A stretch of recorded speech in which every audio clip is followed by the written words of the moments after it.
এই দেখুন বন্ধুরা, এখানে আমি চিংড়ি মাছ নিয়ে কাটতে বসে গেছি। আজকের আবারও একটি নতুন রেসিপি আপনাদের সঙ্গে শেয়ার করব। রেসিপিটা হচ্ছে চিংড়ি মাছের বাটি চচ্চড়ি বা বাটি ভাপা, যেটাই বলতে পারেন। আর বাটি ভাপা মানে এখানে বাটিতে করে ভাপাতে দেবো না, আমি কড়াইতেই এই রান্নাটা আমি কড়াইতেই করে নেব। আর তাহলে চলুন রেসিপিটা তাহলে শুরু করা যাক। এখানে কড়াটা আমি গরম হতে বসিয়ে দিয়েছি ওভেনের মধ্যে, আর দিয়ে দিচ্ছি কিছু সামান্য সরষের তেল।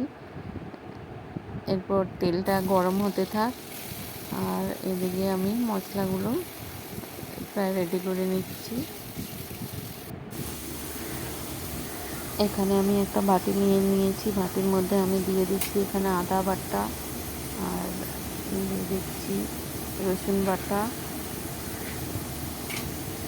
আদা রসুন বাটা দিয়ে দিলাম। এরপরে আমি দিয়ে দিচ্ছি পেঁয়াজ বাটা,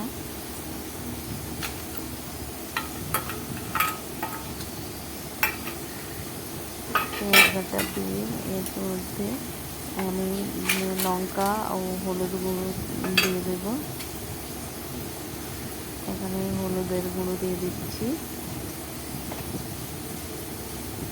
এবারে লঙ্কা গুঁড়ো পরিমাণ মতো, যারা ঝাল বেশি খেতে পছন্দ করেন তারা বেশি দিতে পারেন, আর যারা একটু কম ঝাল খান তারা কম করে দিবেন।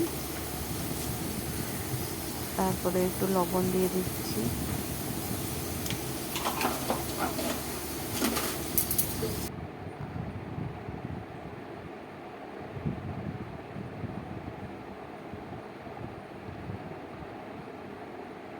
এরপরে একটু ব্যালেন্স সেট করার জন্য অল্প একটুখানি চিনি দিয়ে দিচ্ছি। দিয়ে এখানে আমি যেহেতু মশলাটা কাঁচা, চিংড়ির মধ্যে চিংড়ি মাছটা আমি কাঁচা নিয়ে নেব, কাঁচার মধ্যে মশলাটা মাখানো হবে, সেজন্য একটু সরষের তেল, কাঁচা সরষের তেল দিয়ে এই চিংড়ি মাছগুলো ভালো করে মশলার মধ্যে মিক্স করে মাখিয়ে নিতে হবে।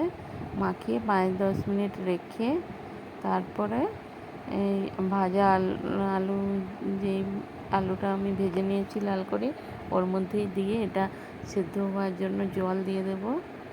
তারপর রেসিপিটা এই দেখুন, এখানে আমি মশলাটা মাখিয়ে নিচ্ছি সমস্ত উপকরণগুলো দিয়ে। এরপর আমি সরষের তেল দিয়ে দেব।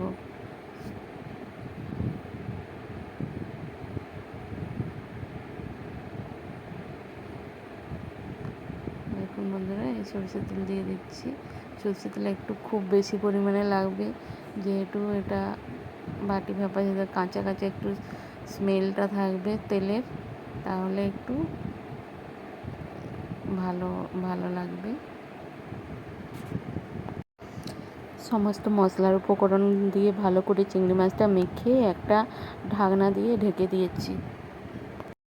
এখানে আলুটা আমার প্রায় লাল করে ভাজা হয়ে গেছে। এর মধ্যেই আমি মেখে রাখা চিংড়ি মাছগুলো দিয়ে দিচ্ছি, আর এটা আমি নাড়বো না। এর মধ্যে এই চিংড়ি মাছের মধ্যে জল দিয়ে দেবো। জল দিয়ে ঢাকা দিয়ে 20-25 মিনিটের মতো সেদ্ধ হওয়ার জন্য ঢেকে দেবো।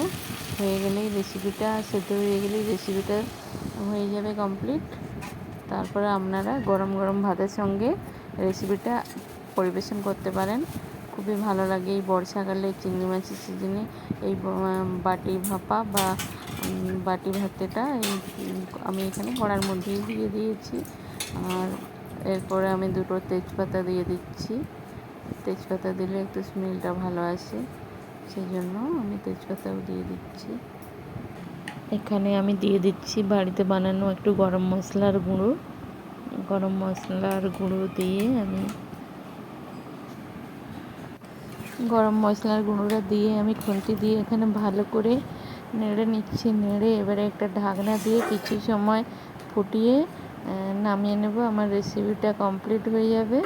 তারপরে আপনারা গরম গরম ভাতের সঙ্গে এই রেসিপিটা বাড়িতে বানিয়ে খাবেন।